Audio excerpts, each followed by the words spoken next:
Hi, I'm Kirsty and welcome to my channel. These are words I thought I'd be saying this time last year, but I flopped myself, I didn't get it together, I'm not very organised, and here we are. But I'm doing it now and that's all that matters. And the reason why I'm doing it now is because this time last year, this is what I was watching. I missed my offer videos, I didn't get my diploma videos, I failed what do I do on my surprise gap year videos. Like, I knew that was going to happen to me, I just knew it. And it did. This is why I'm making this video, because if you're watching it, I know your A-level results are coming up, your IB results have just come, and you're stressed. You're thinking, I flopped, or I'm going to flop.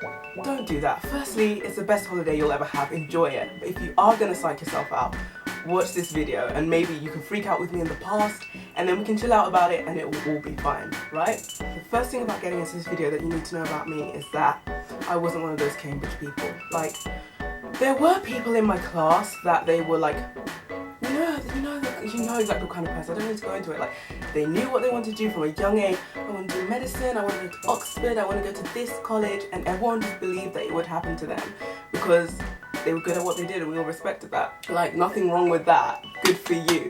But that wasn't me. Like, I was good at art, I feel like. I was good at most things, but I wasn't excellent, or I wasn't like exceptional. I was not like that kind of material. I feel like I was a bit slept on, but I don't feel bad that people slept on me because I slept on myself, you know what I mean? The second thing that you need to know about me is that I did the IB, and if you don't know what the IB is, you're very lucky. I envy you.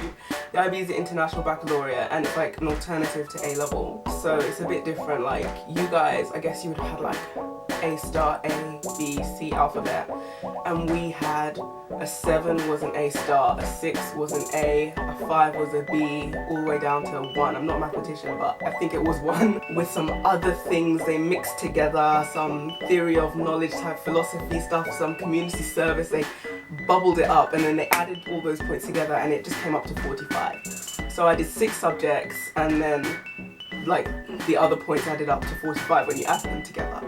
Firstly, like, the IB was hard. Like, if you deep, I was doing 6 subjects and some other random stuff. There was like 21 ways or something ridiculous like that to fail the IB.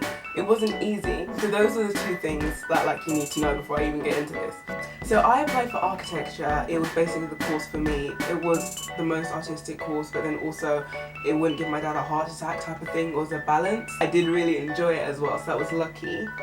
So obviously I'd gone through the whole application process, and I wasn't like super like, at the beginning I wasn't like, oh, I really want to get in, I need to get in. Like, some people that's their dream to go to a place like Oxford or Cambridge, but it wasn't my dream at all. Like, it would have been nice and I knew that it would make my parents proud and all of that kind of thing, but ultimately I wasn't too pressed at the beginning. But then they were like, come for interview, do portfolio, do a questionnaire, do this, draw this painting, do this exam. And I thought, do you know what? Like, you took me to the edge, so I need to get in now. Like, it was kind of like, someone was explaining to me the other day the concept of like golden balls, where technically you come in with nothing, but by the end you're like, I had a £1,000 ball, how dare you not give me this money? Yeah, it's a bit like that, it's a bit like a game show. Like, technically I came in with nothing, but by the time I'd gone through everything, I was like, no, I kind of deserve a little something, do you know what I mean? So by the time I got to results, I was actually nervous, but when I was actually applying, I wasn't nervous at all. Like, it wasn't stressing me. Yeah, I think that's all the premise for that. So I got my offer and they offered me 40 points with a 776 at high level. Already, they flopped. And I'll tell you why they flopped. Because the same offer from my college for A-level was A star AA. So how can you ask me for 776, which is ultimately A star A, but ask A-level for A star AA? Already, when you compare them, it doesn't seem fair, does it? I'm not trying to be salty, I'm just saying it was a hard offer to get. It was hard. I was technically predicted 42 points, but I felt like predicted grades were a sham, and my school was like, I don't know if they were really on a level with the IB like that.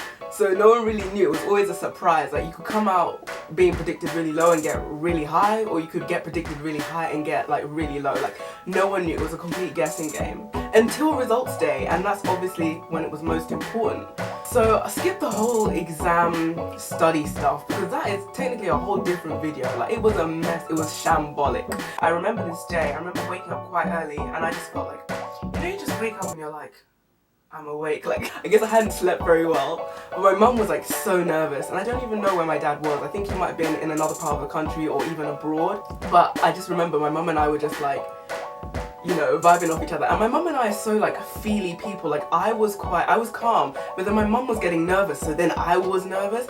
And it was a bit deep seeing my mum getting stressed because my mum and my dad were the two people that gassed me. Like, so the fact that my mum was nervous, I was like, so I was starting to feel it a bit. And when we went into school, yeah, the first thing I noticed that was a bit off was our head of IB. Like, he's a very kind of straight person. Like, he's very, I don't know, wears tweed and all of that, like that kind of person. A very Cambridge type person. He was roaming the corridors, greeting people like, yeah, what's up, hey. Like, and I was stressed because the fact that he was in such a good mood, like, why is this man so happy? Why is he so glad? Like, what has happened? Maybe he was just gassed with himself because it was IB results day and he's head of IB. I don't know. But that really threw me off anyway. And when we got into the room, like, they handed us the envelope, yada yada yada. I remember I was standing next to my friend and she just ripped hers open. I don't know how she did it because she ripped open, just looking at it, and then she goes, and I look over, I'm like, what's wrong? Like, she's like, don't touch me, don't look at me. And I think I'm a good friend, I think I'm a good person. By that point I was like, okay, you do you, I need to open my results. I managed to like small pry the thing open, and then I like took the thing out. And the way it was written, it was like a whole bunch of numbers, and then at the bottom it said like the final score. But I was so nervous, I didn't even see that. I was now doing mental mathematics, so I was already stressed. And then I finally looked down and I saw 42 points. What a big wow. As we know, my offer was 40 and I did not expect to get 40 points at all. Like, what a curveball. Like, the whole IB cohort, that was a curveball, because if anyone's gonna get 42 points, I just didn't think it was gonna be me. But it happened. I feel like there was one girl who did amazingly, she did better than me, but I feel like she was the only person that the IB didn't snake in anyway. Good for you, girl. But yeah, that happened. So I got 42. So I was like, oh my god, I've done it. I did it. And then I remembered the 776 at a high level. So I scrolled down in my mind, did that mental mathematics. I realized I missed my offer.